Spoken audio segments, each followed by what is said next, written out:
So hey guys, it's Monday. Welcome to Appalachia's Homestead.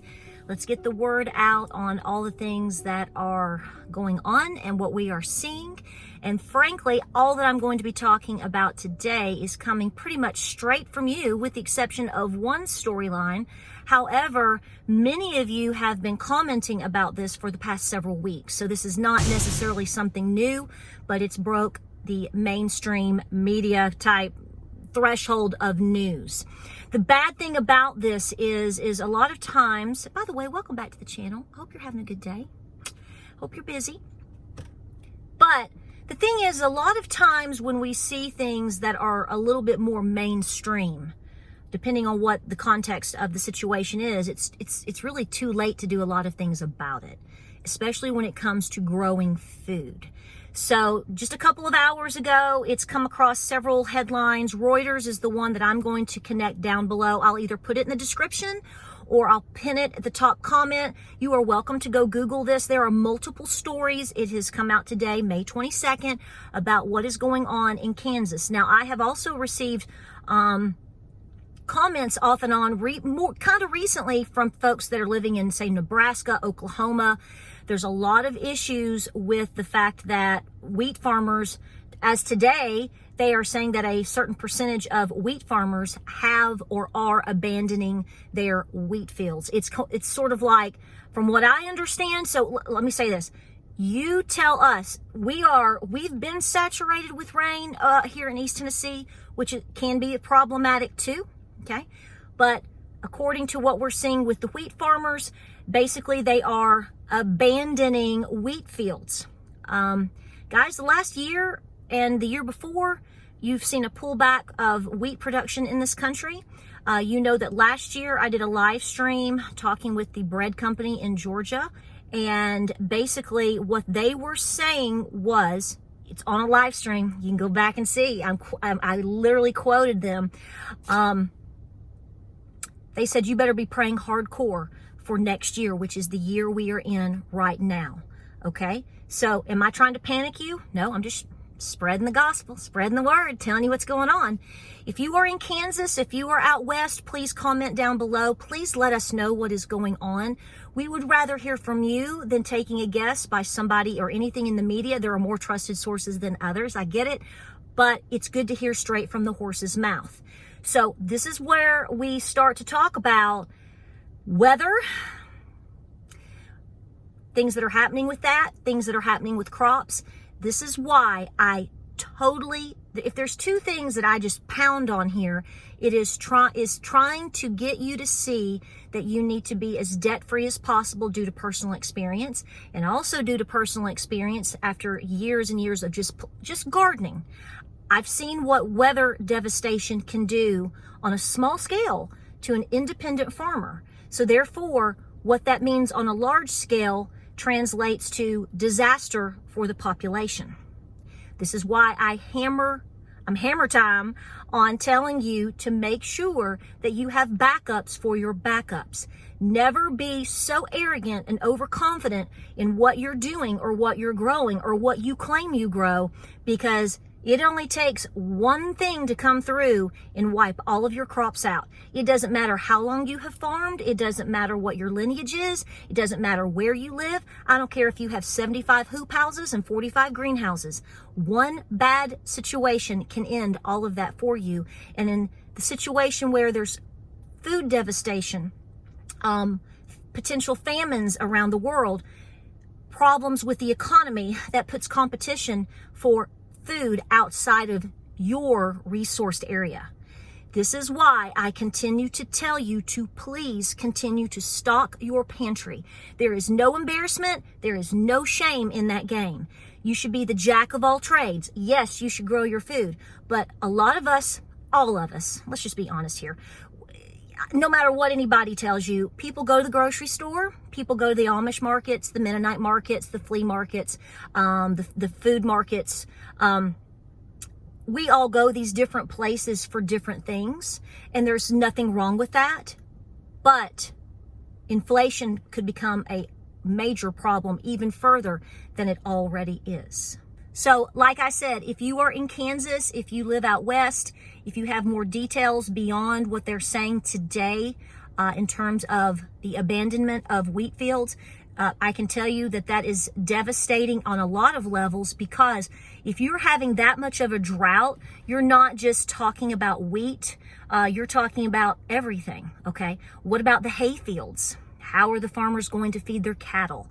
So see, this actually, if you sit and think about it a little bit, all the things that are grown, all the grains that are grown, when you're talking about an extreme drought situation, that is going to affect a lot of things. That is going to affect a lot of different markets. That is going to affect the availability and the price of foods. And that comes down home to all of us, even if we look around and go, well, I don't see it. We haven't really had that bad of weather around here. Where are you getting your food items from? Where are you getting your chicken feed, your cattle feed, your dog food? Think about all the things that this can touch and how devastating this could be in an already devastated population as we are here just alone in the United States.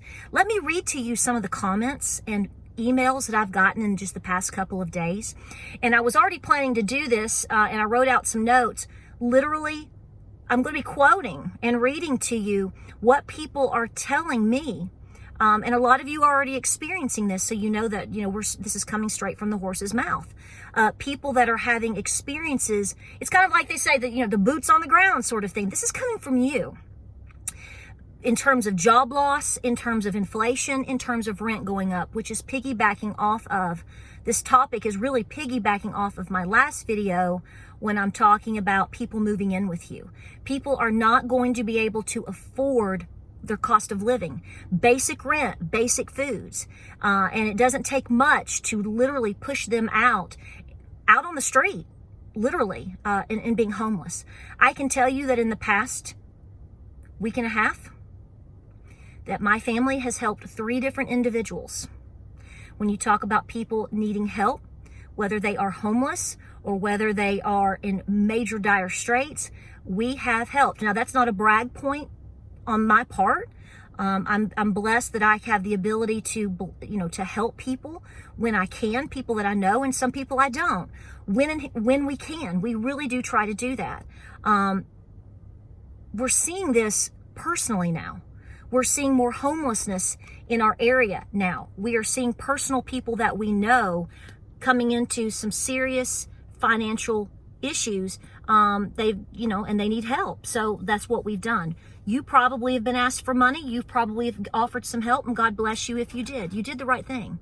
Don't expect it back. Just give it and move on. You will be blessed.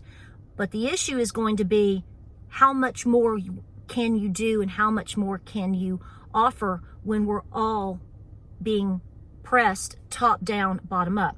Let me read to you just real quick a couple of things, because I want you to know this is happening. May not be happening to you, may not be happening to your mama. I get it, but it's happening, and it's happening more. So I had a comment come through by someone who is 70 years old. I'm not going to say names and places. I'm going to be generic. Some of these things are in the comment section. You may have seen them. And some of them are emails. Okay. So it varies a little bit. I've had somebody write to me, 70 years old, basically living off Social Security, talked about how their rent has been going up a little bit at a time, like $30 or whatever. And this individual wrote, and I have no reason to believe that they're not telling the truth. They didn't ask for anything. They're just stating their story. They said by August, they expect their rent to go up again by another $150. And at that point, they said, I don't know what I'm going to do. So you have individuals that are old enough to be, for many of us, old enough to be our parents, potentially our grandparents, depending on our ages. The next one that I'm going to tell you about is 81 years old. Okay. My Nana is 86. So for some of us, we're talking about parents, grandparents type ages.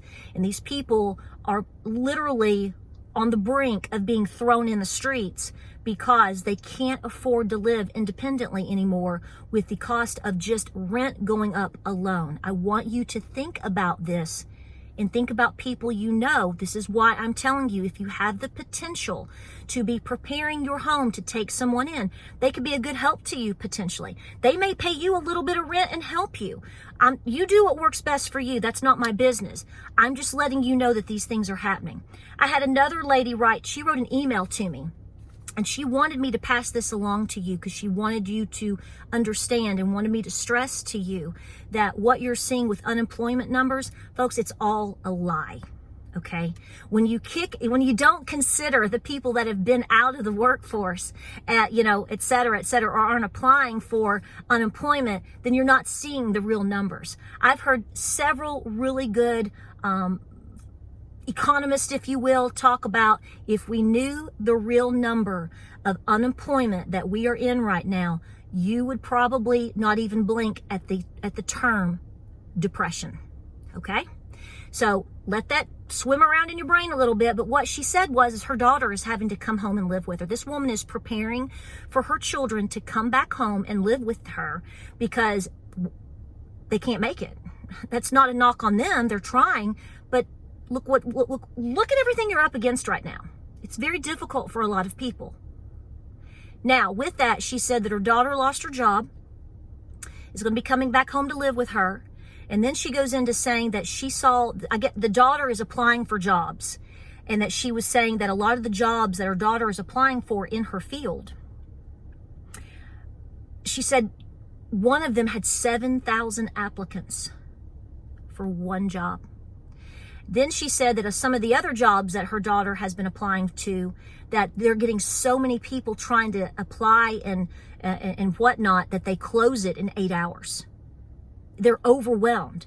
Are there jobs available out there? Yeah, I can tell you right now. Kroger's hiring, Walmart's hiring, Walgreens is hiring. These types of jobs are available. And, I don't turn my nose up for anybody to do what they can, where and how they can. But the jobs that you may have gone to college for and that you took all this student debt on for and all the things that you assumed you would be doing, a lot of these jobs are either shrinking or going away. So this is affecting the whole notion of family units coming back together. Last story I'm going to tell you today, it was very, very well detailed, okay? This person is 80. I said 81 earlier. 80 years old. And he goes into talking about when he started living in it could be a she, I didn't pick up on that. So he or she was living, they rented a trailer. They live in a little trailer park, and they're 80 years old, and their rent was $250. Not bad. And that included rent, basic yard maintenance, they didn't have to mow, and their water bill. Okay. $250. They said that I guess the trailer park, the whole area was sold out to another company. And so when that happened, her rent, he or she, their rent went up to $700. So you're used to paying $250, no mowing and basic water, and now you all of a sudden jump to $700. That's a lot. That's more than $700 from $250. And then they said that they're going to be adding on a $200 yard fee. So this person then goes into saying that their rent, which they were paying, was $250. Now it's going to be $900. And then they go into saying that they make a little bit more than $900 each month on Social Security. So it basically ends on the note of, what am I supposed to do? 80 years old, completely being pushed into God knows what at this point.